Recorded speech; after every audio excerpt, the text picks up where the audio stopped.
Good morning students. आज हम बात करने वाले हैं एक ऐसे एक्ट की जिसने भारत का इतिहास हमेशा के लिए बदल दिया। जी हाँ, इंडियन इंडिपेंडेंस एक्ट 1947। इस एक्ट ने सिर्फ हमें आज़ादी ही नहीं दी बल्कि देश को दो हिस्सों में भी बांट दिया, इंडिया और पाकिस्तान। इस वीडियो में हम स्टेप बाय स्टेप समझेंगे ये एक्ट क्यों आया, इसके मेजर फीचर्स क्या थे और इसका इम्पैक्ट इंडिया पर क्या पड़ा। तो वीडियो को एंड तक जरूर देखिएगा। सबसे पहले समझते हैं ये एक्ट आया क्यों। 1940s तक ब्रिटिश रूल इंडिया में वीक हो चुका था। वर्ल्ड वॉर 2 के बाद ब्रिटेन की इकोनॉमी बिल्कुल गिर चुकी थी। साथ ही इंडिया में फ्रीडम मूवमेंट पीक पर था। एक तरफ थे महात्मा गांधी जो नॉन वायलेंस से आज़ादी चाहते थे और दूसरी तरफ थे मोहम्मद अली जिन्ना जो अलग पाकिस्तान की डिमांड कर रहे थे। 1946 में ब्रिटिश ने कैबिनेट मिशन प्लान भेजा लेकिन वो फेल हो गया, जिसका रिजल्ट हुआ कि ब्रिटिश समझ गए कि अब इंडिया को कंट्रोल करना मुश्किल है।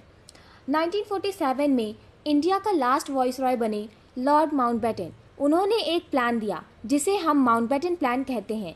इस प्लान के मेन पॉइंट्स हैं, इंडिया को दो पार्ट्स में डिवाइड किया जाएगा, इंडिया और पाकिस्तान अलग अलग कंट्री बनेंगे, पावर ट्रांसफ़र जल्दी होगा 15 अगस्त 1947 तक। ये प्लान ही बाद में इंडिपेंडेंस एक्ट का बेस बना। अब बात करते हैं एक्ट के पास होने की। ब्रिटिश पार्लियामेंट ने इस एक्ट को पास किया 18 जुलाई 1947 और इम्प्लीमेंट हुआ 15 अगस्त 1947। इस दिन इंडिया ऑफिशियली आज़ाद हो गया। इस एक्ट का सबसे इम्पॉर्टेंट और पेनफुल पार्ट था पार्टीशन। इंडिया को दो कंट्री में डिवाइड किया गया, इंडिया पाकिस्तान। पंजाब और बंगाल जैसे स्टेट्स को भी डिवाइड किया गया। बाउंड्री डिसाइड की जिसे हम रैडक्लिफ लाइन कहते हैं। इस डिवीज़न के बाद हिस्ट्री का सबसे बड़ा माइग्रेशन हुआ और लाखों लोगों की जान गई।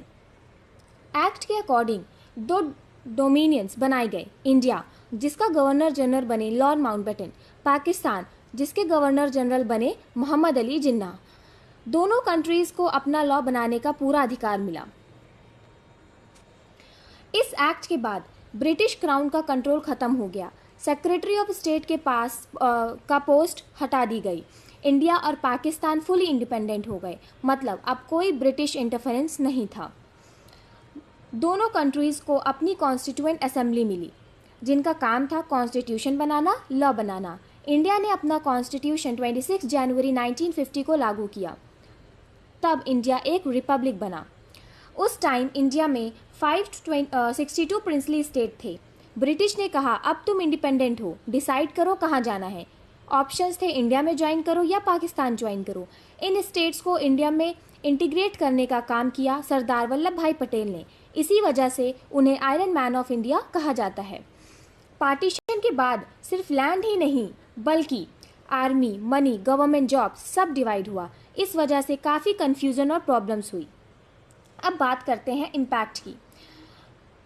पॉजिटिव इम्पैक्ट है कि इंडिया को आज़ादी मिली, डेमोक्रेटिक सिस्टम स्टार्ट हुआ। इसके नेगेटिव इम्पैक्ट्स हुए जैसे पार्टीशन हुआ, रिफ्यूजी क्राइसिस, हिंदू मुस्लिम टेंशन। लेकिन फिर भी ये एक्ट इंडिया के इतिहास का टर्निंग पॉइंट था। अब इसका हम क्विक समरी लेते हैं। जो एक्ट था वो पास हुआ 18 जुलाई 1947 को, लेकिन इम्प्लीमेंट किया गया 15 अगस्त 1947 से। इंडिया और पाकिस्तान बनाए गए, ब्रिटिश रूल एंड हो गया और माउंटबेटन प्लान इसका बेस बना। इसके की फीचर था पार्टीशन, मतलब इंडिपेंडेंस एक्ट ऑफ 1947 का की फीचर हुआ पार्टीशन।